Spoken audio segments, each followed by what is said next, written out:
Inman did an article on what the ratio of technologists to the sales team and admin team, like what that ratio looked like. And what you just said is exactly what the article, the conclusion was. Zillow and Redfin are legitimate technology companies, but the others, they have the ratio of technologists to sales and admin is like, the complete opposite of Zillow and Redfin. Well, and your R&D credits, you can like from a tax basis perspective, like if you were profitable, they weren't even profitable.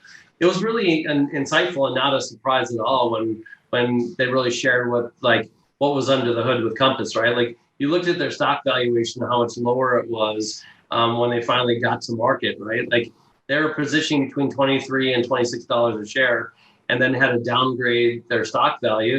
And it's not a surprise because again, once investors really understood that this is a real estate company, they're going to downgrade it to like where it's more appropriate. And then again, when you look at the total capital raised, it's but I'll tell you this: SoftBank really needed to hit a win there because SoftBank has really had problems. They own 20% of Uber, the investor behind WeWork, and WeWork is a disaster rolling out. I mean, talk about a bad potential positioning for IPO. That was really problematic. So SoftBank's in trouble as far as like from investors' wariness about investing behind the brands that they're putting out to the market and where they're coming up with their crazy valuations on their analysis and how they value themselves. Like there's no relevance to their valuations as it relates to that. So, and I'm not talking about just companies. I'm talking about like SoftBank's valuations of multiple different businesses. So again, I think they needed to have a win with Compass. Yeah. Do you know Josh Team? Yes. You do? Where did he go? He left KW, right? I have no idea where he went.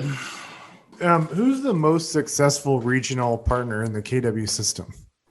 I don't, to be honest, I keep my head down so much. I'm so busy with my own businesses that I don't put my head up very often. But you are the most successful KW franchisee though, right? Well, no, I wouldn't say that. I would say there's a lot of really good, successful franchisees out there. I think that I would say that like if there's one thing that I do at a really high level, I'm very much an entrepreneur, business innovator. Like I'm a problem solver. Like when I see a gap and someone says there's a problem, I might complain for like all of 5 seconds, and I'm on to like, okay, there's a gap. How do I monetize this? And I'm going to build a company that's going to fill in the gap. Because if I'm having that problem, somebody else is, and how do I make that happen? And I've done that repeatedly through my whole career, whether it's a staffing company that we sold, like that got to be a national staffing company, and I sold out of that. And yet it's all over the country with all different brokerages. And, I look at Keller Williams for me as, people say, like, you could have your own independent. Why do you keep aligning and paying so much money in franchise royalties? I say, because Keller Williams for me is a distribution channel. And Gary taught me this early on. He's like, I need guys like you because you're a business innovator. You're going to challenge the status quo. You're going to make things better. I'm going to learn from people like you. And you're going to use my platform to grow your own business. And in return, it's going to be mutually beneficial to both. And even when, he's got insurance, right? Even though I compete with him in certain spaces like insurance, he's okay with me competing in businesses that we even compete with. But he says, and I understand that he's going to be soliciting my own agent for his own, insurance opportunities, and he should. And I should have my own opportunity to grow and expand and do things in a different integrated way. And doesn't mean when he sees the kind of mousetraps I build and says this is really creative, maybe he buys parts of it. Who knows? When I built up my coffee shops, I went to him first and I said, here's my idea. This is the game plan. This is what I'm doing. I'm franchising this brand. I'm going to run it through all the real estate.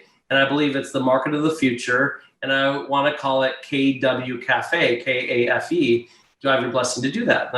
And so I took it to head of legal and things like that. They're like, well, we can't have you do that, but build it out. Let's see what you're doing. I love the concept and what you're doing. So I built out 3 different models: a standard model, a large scale model, and a micro model. And it's just creating business innovation for where I see the future, and I'm willing to put my money behind testing different models because, I trust myself, and I'm willing to fail, and I'm willing to spend money failing, because I know that, like, I'll hit a grand slam here and I'll hit a double there, and I'll fail on a different business, and at the end of the day, it washes out, and I've done fine.